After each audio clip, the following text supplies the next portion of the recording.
किसी ने हमें फोन करके बताया कि क्या बताया? बस यही कि तुम्हारी जान को खतरा है, यहां पहुंच जाइए। क्यों? उसे और भी कुछ कहना चाहिए था। नहीं माँ, ऐसी कोई बात नहीं है, लेकिन मैं सोच रहा हूँ कि हम दोनों को फोन करके यहाँ बुलाने का उसका मकसद क्या है, और वो भी ऐसी जगह पर। मैं भी यही सोच रही हूँ।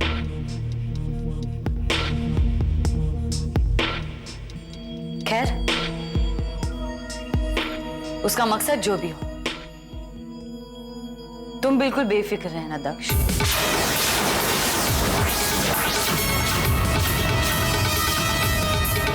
माँ मैं दक्ष नहीं, प्रांजल हूँ। प्रांजल हूँ मैं। किसी और का आवरण पहनने से तुम अपनी पहचान को नहीं मिटा सकते दक्ष।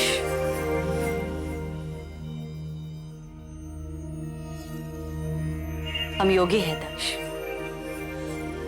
योगी जो देख सकते हैं वो साधारण इंसान नहीं देख सकते। अगर ये बात है तो फिर आपने ये सच किसी को बताया क्यों नहीं? क्योंकि हम ये समझते हैं कि तुम पलक के काबिल हो, और परिवार के प्यार और दुलार के भी, जो दक्ष को इतने सालों तक नहीं मिला। सब ठीक हो जाएगा दक्ष, सब सही हो जाएगा। नहीं माँ, कुछ सही नहीं हो रहा है। पलक को पाकर मैंने दुनिया की सारी खुशियां पाली, लेकिन जब से मुझे पता चला कि पलक की कोख में प्रांजल का अंश,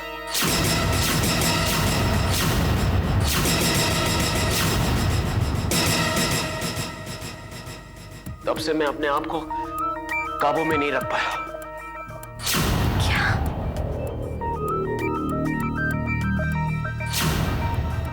ये तुम क्या कह रहे हो? हाँ माँ, हाँ। पलक और प्रांजल, पलक मेरी होकर भी मेरी नहीं हो सकती, क्योंकि अब हमारे बीच एक दीवार आ चुकी है। प्रांजल, जिसे मिटाना नामुमकिन है। मुझे कोई रास्ता भी नजर नहीं आता। ऐसे हालात में मैं और क्या कर सकता हूँ? इंसान को हर हाल में हालात का सामना करना पड़ता है दक्ष। अगर हालात तुम्हारे साथ ना हो तो तुम उनका साथ दो। हमें हालात के वश में नहीं होना, हालात को वश में करना है। अब चाहे जो भी हो,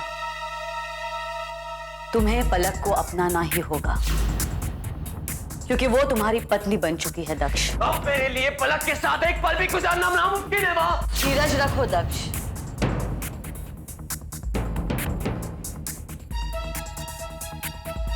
अपने मन को शांत रखो। कैसे धीरज रखो माँ? एक तरफ पलक की परेशानी है और दूसरी तरफ वो पुलिस, और ऊपर से ये ब्लैकमेलर।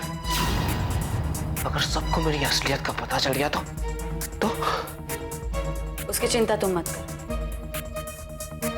मैं सब संभाल लूंगी।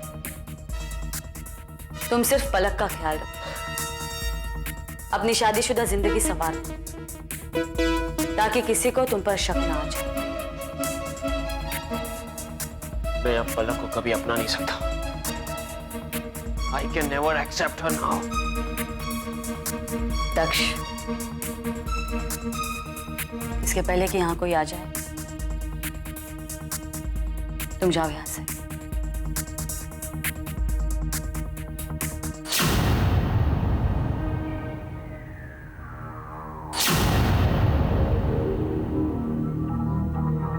आगे हो तो एक बात पूछूंगा।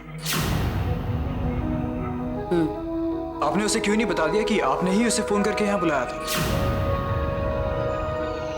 हमें उसकी मूर्खता का फायदा उठाना है। ध्यान रहे, हमारे प्लान के बारे में किसी को भनक तक नहीं आनी चाहिए। रहने दो सारी परिवार को भनक। लेकिन माँ, आपको क्या लगता है दक्ष अब क्या करेगा, कहां जाएगा? वही करेगा, वही जाएगा जहां उसकी किस्मत उसे लेके जाएगी, और उसकी किस्मत हम लिखेंगे।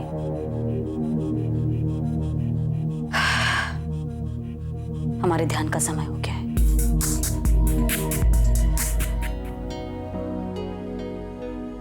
पलक बेटा, ये क्या? अभी तक तैयार नहीं है तू? याद नहीं बेटा, तुम्हें पग फेरे के लिए जाना है? लेकिन मम्मी जी, पग फेरे की रस्म में दुल्हन को उसका भाई मैके के लेकर जाता है ना। मेरा तो कोई भाई ही नहीं है। रे, इतना झूठ बोलने का है? ये वो भी सुबह सुबह। आपका भाई आपके सामने इतना ग्रेट है। क्या? हाँ बेटा, जिमित तो सुबह से तैयार होकर बैठा है। हाँ दीदी, और एक भाई जिमित पर दूसरा भाई Ishaan absolutely free. Thank you Jimit. Thank you Ishaan. चलो बेटा, जल्दी से तैयार हो जाओ। मम्मी, मैं एक्चुअली प्रांजल का इंतजार कर रही हूँ। बस उनके आते ही मैं। नहीं बेटा, पंडित जी ने मुहूर्त दिया है ना, और रस्म तो मुहूर्त पे ही होनी चाहिए। वैसे प्रांजल गया तो गया कहाँ?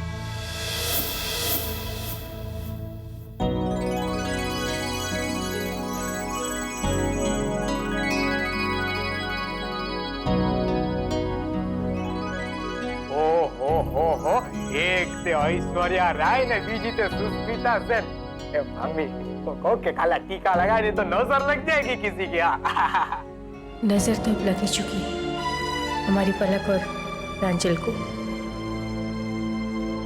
चलो बेटा, मुहूर्त निकलता जा रहा है।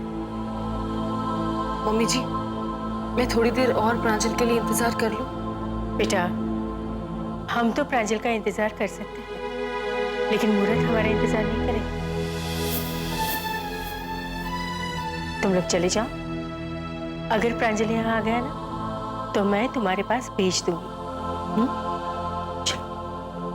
प्रांजल, तुम नहीं जानते इस वक्त मेरे दिल पर क्या बीत रही है। तुम जहां भी हो, प्लीज घर लौट आओ, प्लीज। मोहिनी, ये तुम मुझे कहां ले आई हो? और ऐसा क्या हो गया था तुमने मुझे यहाँ बुला लिया? बात क्या है, बताओ। What's the reason? Just relax CK. Mohini, तुम्हें पता नहीं मैं किस क्राइसिस से गुजर रहा हूँ। बात क्या है, बताओ जल्दी मुझे। ओके बाबा, तुम इतना इम्पेशेंट क्यों हो रहे हो? ओके, मैं बताती हूँ। ये जो बहुत ही सुंदर और आलीशान घर जो तुम देख रहे हो, ये मैंने खरीद लिया है इसी लिए। सुंदर है ना? Isn't it beautiful? हाँ ठीक है, इट्स ब्यूटीफुल। और क्या फायदा, तुम तो पुणे चली जाओगी। नहीं, मैं पुणे नहीं जाऊंगी, मैं अब यहीं रहूंगी।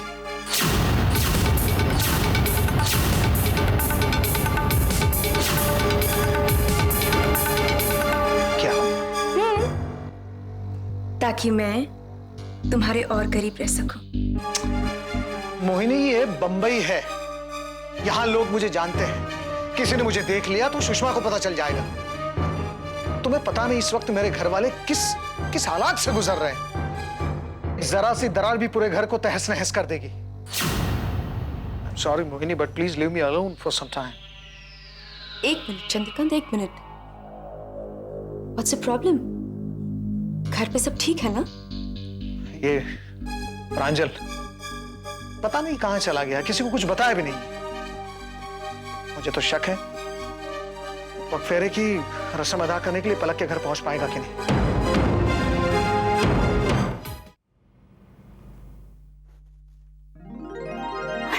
पलक बेटा, कैसा बेटा? आओ बेटा। पलक,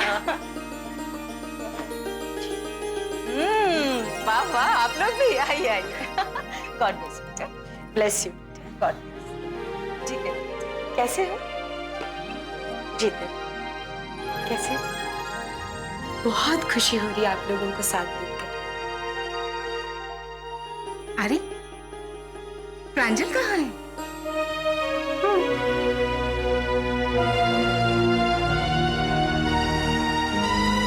वो नानी, अब वो रास्ते में है।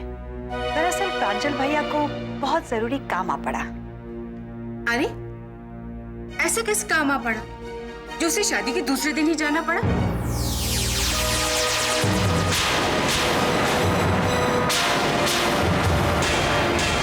इतना भी क्या काम करना? मैं उसे अभी फोन करके बुलाती हूँ। यकीन है वो मेरी बात को नहीं टालेगा। नानी एक मिनट, नानी मैंने अभी उनसे बात की, बस वो आते ही होंगे। उन्होंने मुझे प्रॉमिस किया है। अच्छा नहीं नानी, आपकी नवासी का तो बुरा वक्त शुरू हुआ जो बहुत जल्द आपकी रातों की नींद हराम कर देगा। प्रांजल को पलक के साथ जाना चाहिए। उस बेचारी पलक के दिल पर क्या बीत रही होगी। प्रांजल,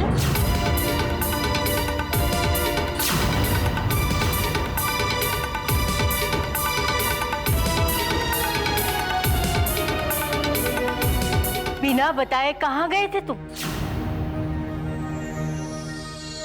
जवाब दो प्रांजल, कहाँ थे तुम? जी मैं माँ से मिलने गया था। माँ से मिलने गए थे? बिना बताए? तुम्हें ये भी एहसास नहीं हुआ कि हम यहाँ चिंता में बैठे? बता के नहीं जा सकते थे? अब ऐसे खड़े क्या हो? जाओ, पलक के घर जाओ। पलक के घर? क्यों?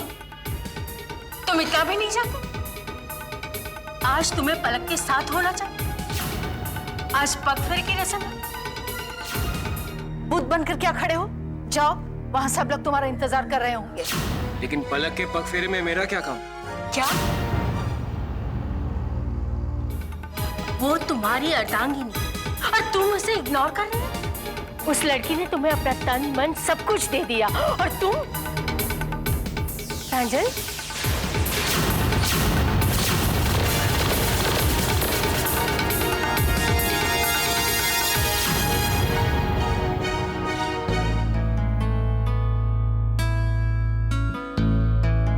प्रांजल, मैं कभी सोच भी नहीं सकती थी कि तुम इस तरह पेश आओगे।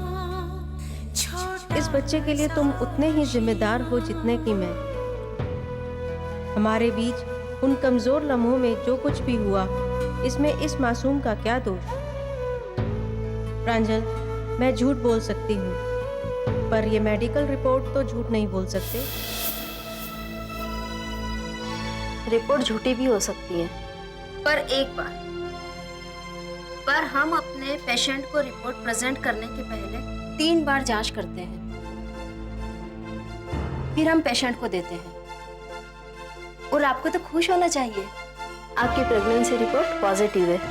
कंग्रेचुलेशंस। Thank you. हमने कोई पाप नहीं किया।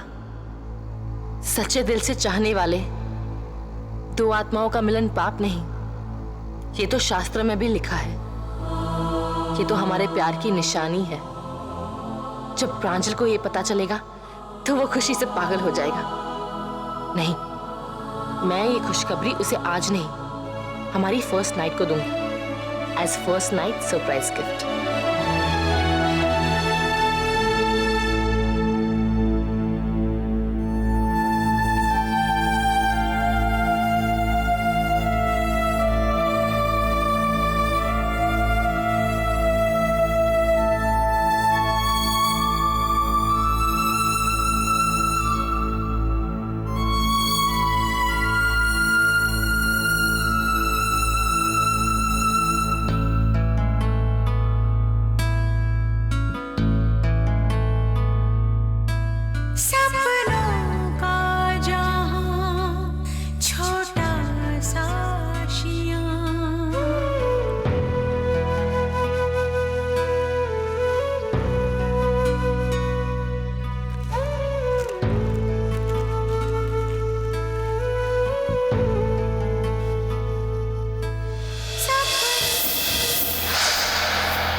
पेपर जो पलक के पर्स में है, उसमें ऐसा क्या है जिस वजह से पलक बार बार पढ़ रही है? कहीं ऐसा तो नहीं कि पलक और प्रांजल के बीच जो तनाव हुआ है, उस तनाव का संबंध इस पेपर से है? आखिर क्या संबंध हो सकता है? कहीं प्रांजल भैया के घर छोड़कर जाने की वजह ये पेपर तो नहीं? हो ना हो, पलक प्रांजल के बीच हुए तनाव में इस पेपर का कहीं ना कहीं कोई हाथ जरूर है। बात करिए तृप्ति, आज तो हम लोग वही प्ले देखने जा रहे हैं। भैया एक minute, I'll call you later। भैया पता है क्या, आज हम एक प्ले देखने जा रहे हैं। उसके हीरो हीरोइन का नाम पता है क्या है? प्रांजल और पलक। What a coincidence ना? It's an eternal love story, just like yours। पता है मुझे क्या लगता है, आपको और भाभी को ये प्ले जाके देखना चाहिए। एक ऐसी प्रेमी और प्रेमिका की कहानी जिसे कोई जुदा नहीं कर सकता। भैया, it's an historical love story. इतिहास के पन्नों में पलक और प्रांजल का नाम लिखा जाएगा और प्रेमियों के लिए एक मिसाल बन के रह जाएगा। It's an historical love story.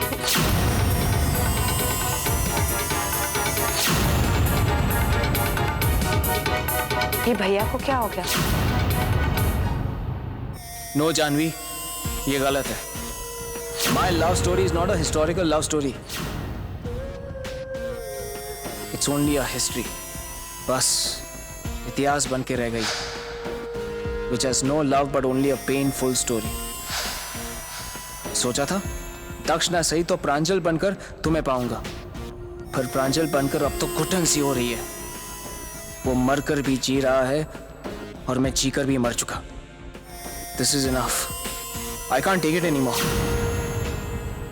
अब तो सबके सामने जिंदगी वही जिएगा जो जिंदा है। वक्त आ गया है अपनी सही पहचान करवाने का।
तो ये वजह है प्रांजल भैया के घर छोड़कर जाने की।